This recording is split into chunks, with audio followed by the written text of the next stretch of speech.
Okay, my name is Joan Skilbred, and I'm a local amateur historian. I would have to say I don't have a background in educational, um, historical background, but I do it because I'm interested. I'm also a member of the Pioneers of Alaska, and through being a member of them, I really got involved in a lot of Alaska history, local history, and am considered a little bit of an expert locally on history relating to early day Fairbanks and gold mining. And today I'm going to talk about the pipeline and its impact on Fairbanks. And in 2019, as part of one of the people who helped support the Pioneer Museum of Fairbanks, which is run by the Pioneers of Alaska, I was asked by the president of the board if I would interview Jim Thurman, who was the owner of Earth Movers.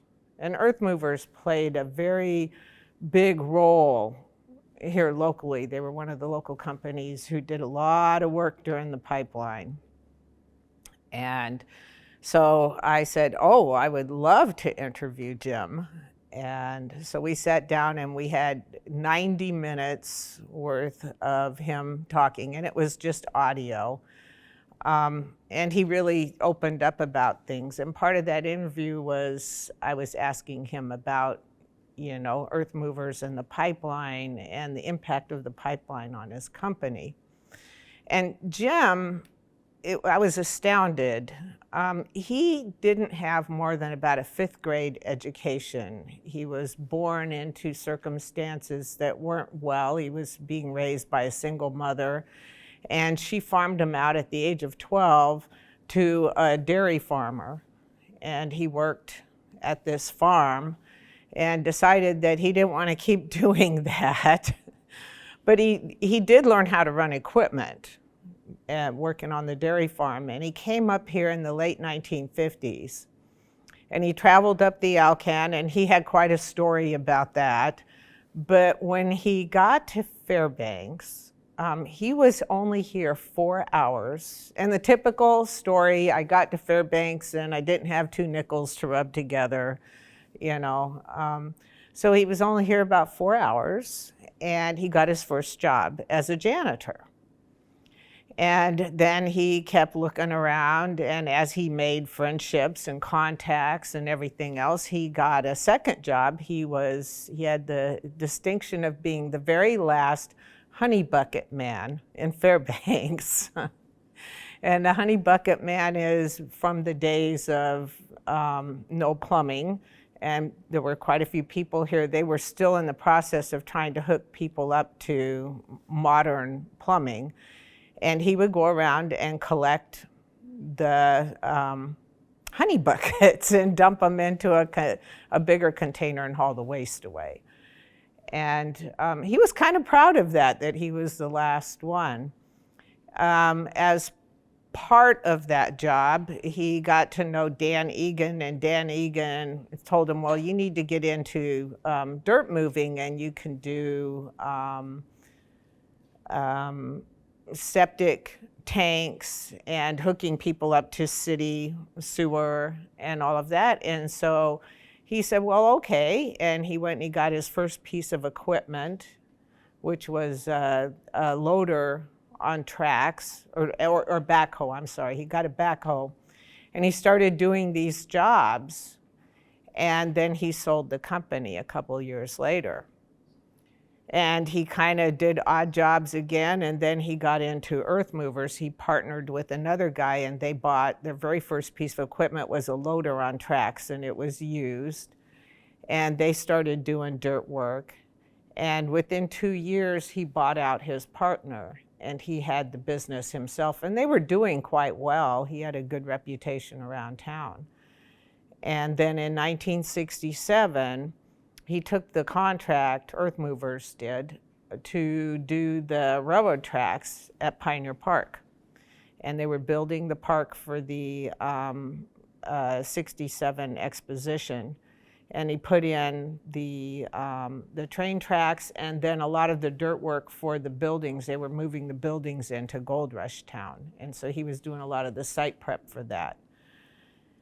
After the flood, he helped kind of clean some of that up, and a couple other smaller jobs, and then so it was like 1968, I think it was, he said, that news started breaking that there might be a big pipeline being built here, and it would be built by the Trans-Alaska Pipeline Service Company, and he wanted to know more about that. He thought, I need jobs, I could get contracts off of this, so he decided to get on a plane and go to Houston during the winter, and his wife told him, well, you need to wear a suit. So he went and got a new suit, and he jumped on the plane and he went down to Houston, and he knocked on the door. He didn't have an appointment or anything. He knocked on the door, and they let him in, and they sat him down, and he figured, a 1 hour,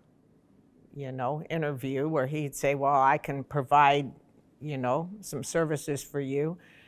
6 hours later, he got out of there, and they had filled that room with people who were asking him questions, and apparently nobody there had really talked to anybody who had any real working experience in Arctic conditions, and they were very curious to know what to expect. And they were in the planning phases for building the pipeline. So they thanked him profusely, and they said, well, you don't have anything else to worry about. And he came back to Alaska. 3 weeks later, the phone rang, and it was a call from Fluor, and they said, we need you to come down here. We want to have a meeting with you. And with that, he came out of there with a lot of contracts, and he did very, very well. So he came out of there. Earth Movers had the contract to do Pump 8, the dirt work for Pump 8, Pump 9, and part of Pump 10. He did, he partnered with H&S, and they were doing the warehousing and other stuff, related to warehousing for the pipeline, pretty extensive work. He did all the dirt work for the pipe yard, and he also laid railroad track going into the pipe yard, and then got the contract to offload the pipe when it came in off of the railroad. And then a whole bunch of other contracts as well, smaller ones. And so I asked him, I said, this is a lot of work. I said, how many people?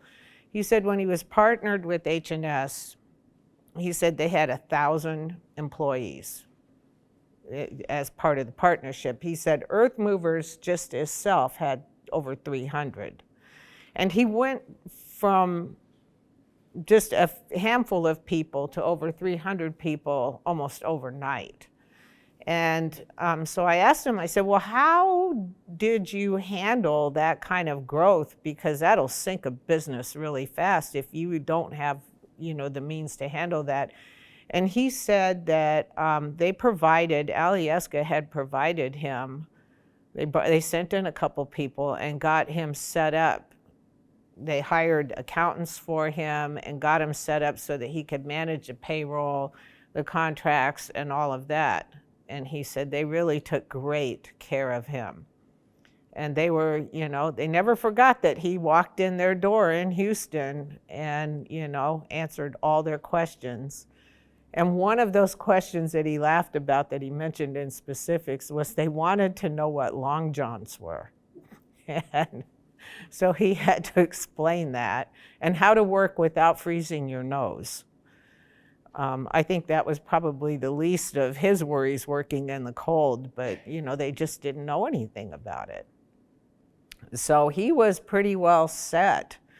And after the pipeline, he got a couple big contracts. He built the Johansson Expressway, and then he did the big rebuilding of Chena Hot Springs Road. And after that, he decided to go gold mining, and he went on to quite a successful gold mining career as well. So that's Jim Thurman's story. And yeah, he was a very interesting man. And he said, looking back on it, he said he was very, very fortunate that he was here during that time and was able to have the foresight to capitalize on that. And, you know, he never felt that that was entirely skill. He felt that a lot of it was just really, really good luck. Very humble man. But yeah, so that's his story. So Fairbanks, during the pipeline, you know, the pipeline had a profound effect on Fairbanks. I grew up here, and I would go into town and with my parents, and it was a very different place, pre-pipeline versus post-pipeline. And to kind of understand what happened, I think the best place to start is to kind of talk about Fairbanks before the pipeline. Fairbanks had a population of about 15,000 people. You know, it was kind of older. We had a few new things. In the 60s, we had a big influx of money that came from the federal government that was going out to cities all over the United States to help them upgrade and to have modern wastewater treatment, electric, phone, all these, you know, infrastructure, getting paved streets. We were kind of newly had some of this stuff, but it was all for 15,000 people. It wasn't for this huge number that was about to hit us, a tsunami of people. So when oil, you know, when they were starting to develop the oil prospects up north, nobody had any idea that this pipeline was going to be built right away. A lot of people thought that it would take a lot longer. There were people who thought it's never going to happen, and everything in between. Just to build the infrastructure up on the slope, to be able to, before you could even build a pipeline, you had to supply the Arctic with everything that they needed. There was no road. It was not an ice-free port, so you were limited on what you could get in by barge because you had a short window to get barge supplies there. So they were relying on air transportation, and that meant using the Fairbanks International Airport, and it exploded overnight with the demand to supply the North Slope before the pipeline was even going to be built. And, you know, a lot of jobs revolving around supplying the slope. It became obvious that that wasn't going to be a feasible way to do that, and they needed a road built. So then we have to build a road. And there were a lot of politics involved in that. And finally, they got it shoved through that we would build a road to supply, to link Fairbanks with the Arctic slope.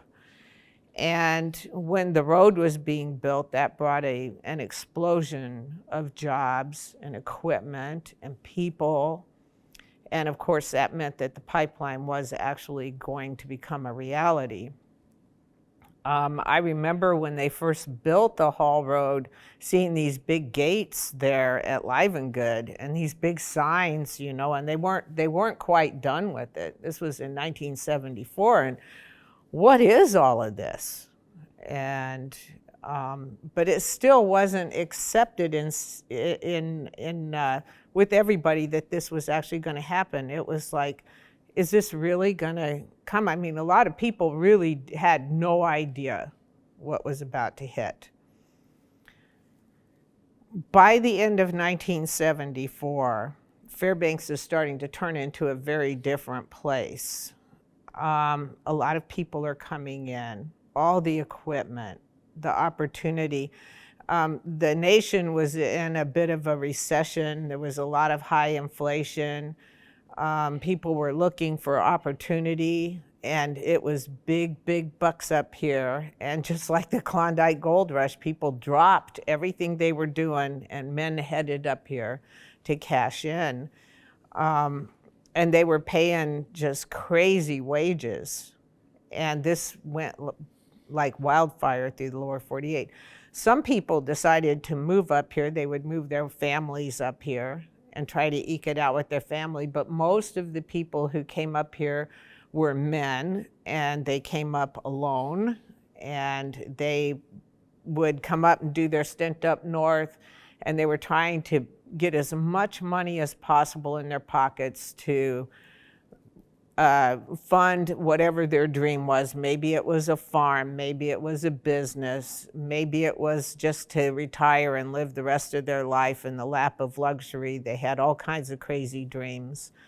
But they come up here, they did, and Fairbanks was the hub. And so everybody that came to work ended up, sooner or later, they ended up in Fairbanks. It was the main supply hub for everything for the pipeline, and a lot of the work was doled out through here. Well, at the time, we had a housing shortage. It seems like that's part of Fairbanks's ongoing history, are these housing shortages.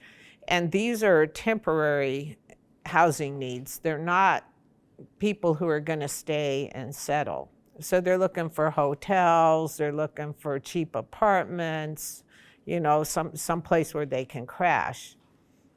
To meet the need, people, enterprising Fairbanksans, said, well, I have that garage. Now, if I take that garage and turn it into an apartment, I can rent that out and charge an exorbitant fee because demand is up and supply is down. So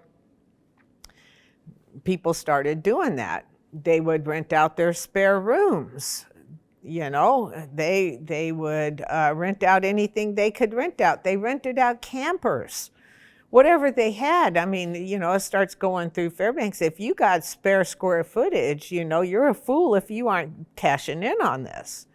Well, it got so bad that they had houses that somebody would buy the house and put 20 or 30 people in a house, and people were sleeping in shifts in the bunks. They would fill these houses with bunks. And eventually, you know, that was kind of frowned upon, and it would get reported and they would get shut down. There were people who lived in cars. There were people who lived in over by Doyon Estates. I remember going through there, and there were people living in shipping crates over there before it was Doyon Estates. So housing was like critical.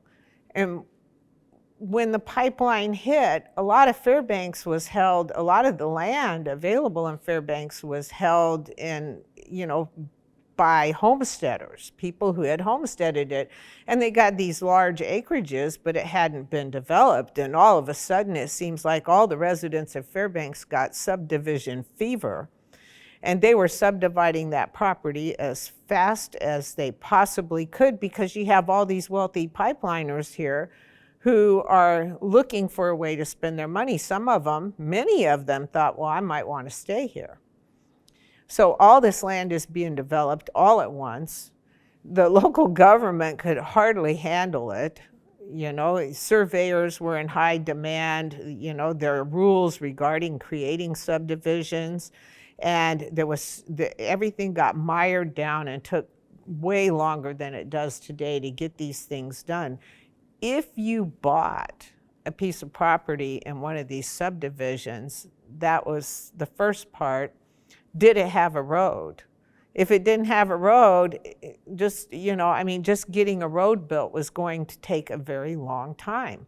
And then, oh my gosh, how long is it going to take you to get power? You're probably going to live without power for as long as a couple years, because power, Golden Valley was overwhelmed with a demand to supply power, not to mention phones.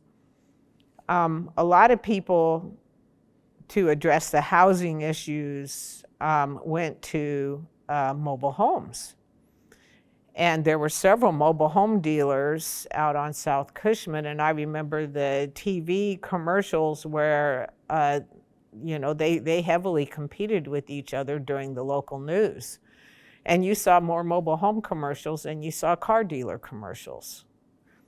And it seemed like most of Fairbanks was living in a trailer house.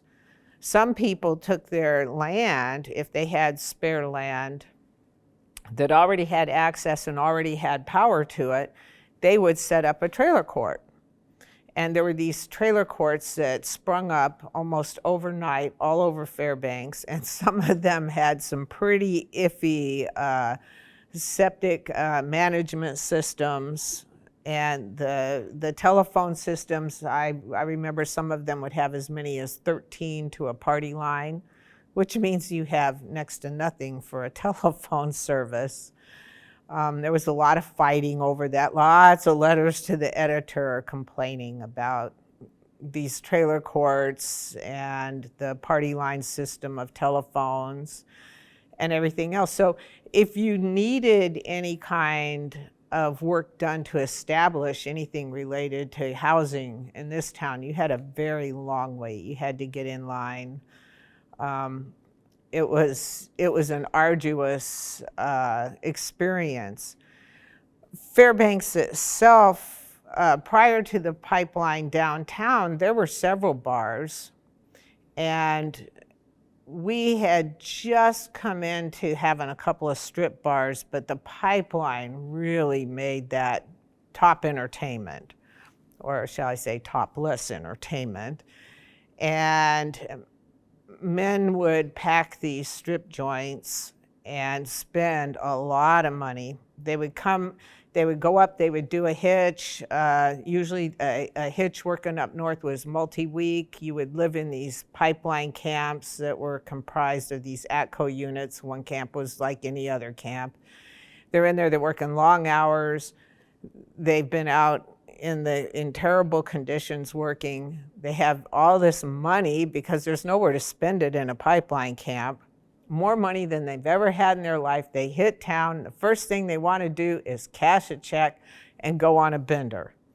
And it's kind of like, I think, you get out of, done a jail term or a prison term, and you get out and you want to celebrate.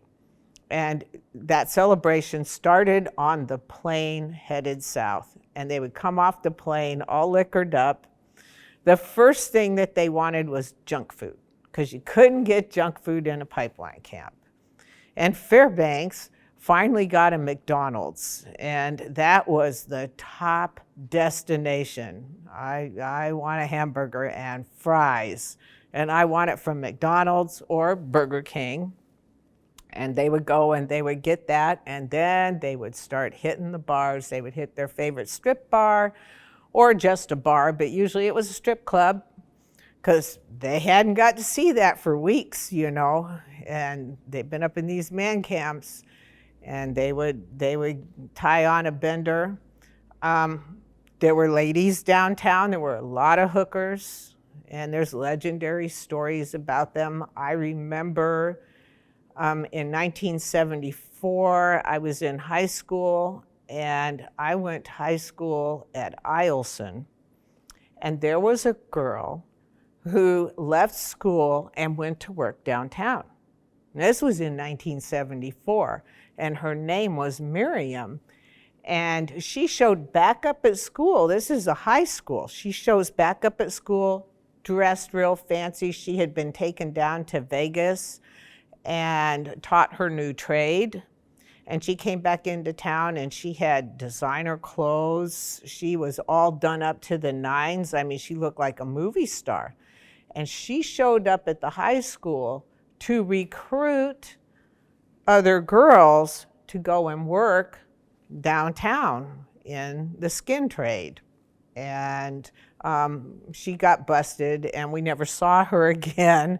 But I remember when she showed up at school to recruit, they needed more hookers. And You couldn't walk downtown without hookers being everywhere.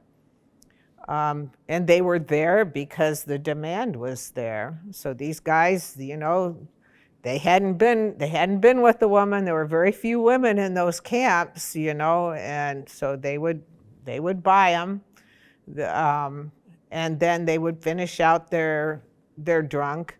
They may go and buy toys. They may go and buy a trip. A lot of them left town after their bender, and they would go on home to their wives or families, and then wait for the next one to come back up here for their R&R to get over. So things were pretty wild and crazy downtown, and that's where the money was. And people would bribe to get other people to look the other way. It pretty much was anything goes downtown. The city council tried to shut down a lot of the skin trade businesses. The bar owners would blame it on the hookers that they just brought all this bad stuff in. And the hookers would say, well, no, it's the bars. They give us a place to work. I think it was probably 6 of one and half a dozen of the other. The other entertainment that they had was gambling. And pipeline workers would gamble on anything. They loved gambling. They would gamble their whole paychecks. And in these places, you could buy alcohol, you could bet, you could buy a lot of drugs, and of course the hookers were in there too. You could just have the time of your life.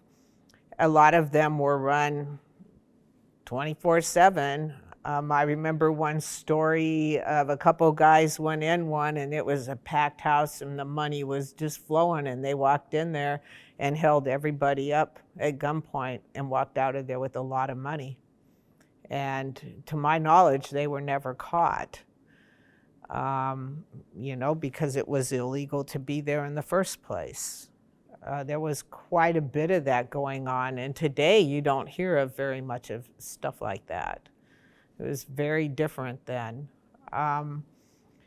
So the city was totally overwhelmed. The police department, the fire department, everything was overwhelmed because we had all of these people. People who had these jobs were dropping their jobs and going to take pipeline jobs. They couldn't keep people to do the basic jobs just to keep the city running and the borough running and DOT running. And there was such a shortage, and you could just walk in off the street and get a job, and those were all low-paid jobs. Nobody wanted them because they couldn't compete with the wages that people were making on the pipeline. Those that brought their families up here, the schools were inundated with new kids. And all of a sudden, the school district found itself with about half of the buildings that it needed to be able to provide the education that the law required to be provided. So they had to double shift the students in the schools, in the high schools, to be able to make it work, and did their best to provide a high quality education. And it took quite a while for government money to go through all the hoops to be able to provide the necessary infrastructure.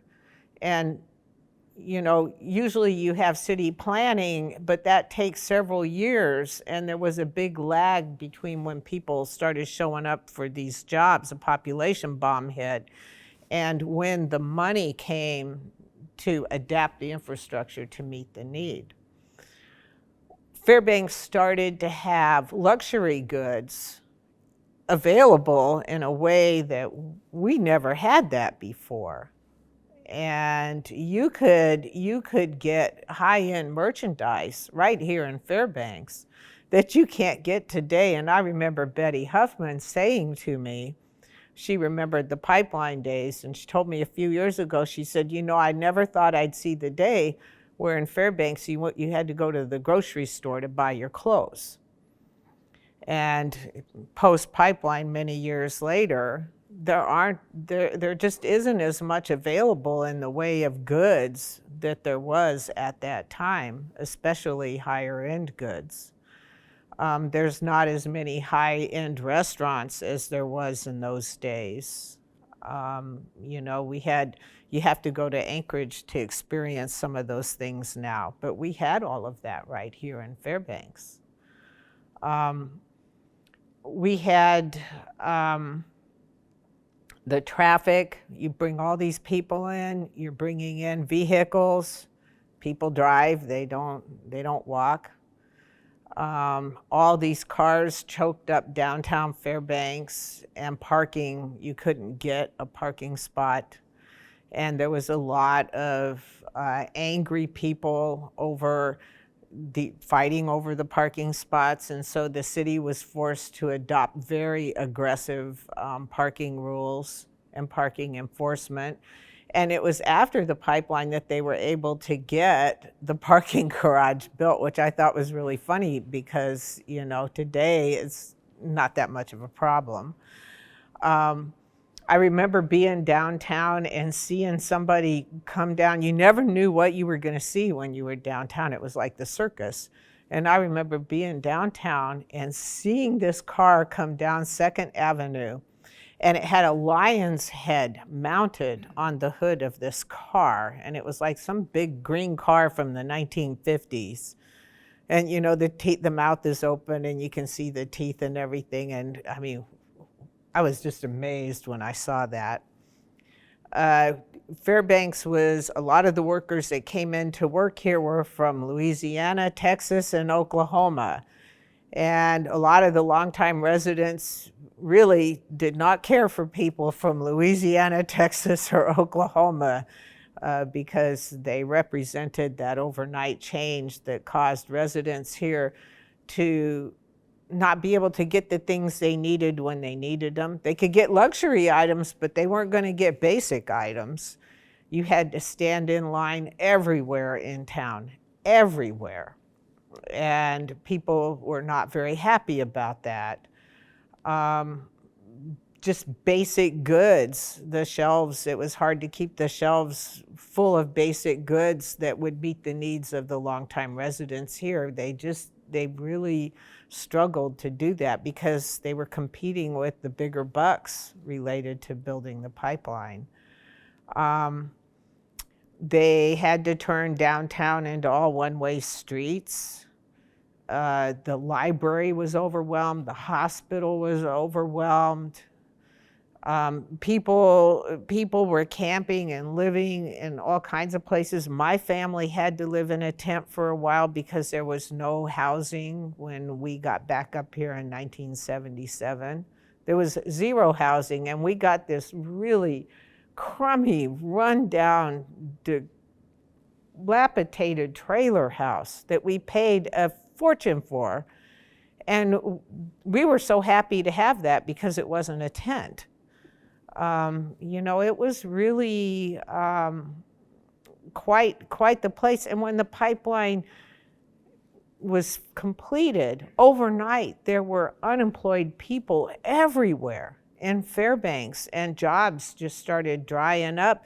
You know, so then all of a sudden there's a surplus of people to take these jobs with the borough, with the city, with DOT.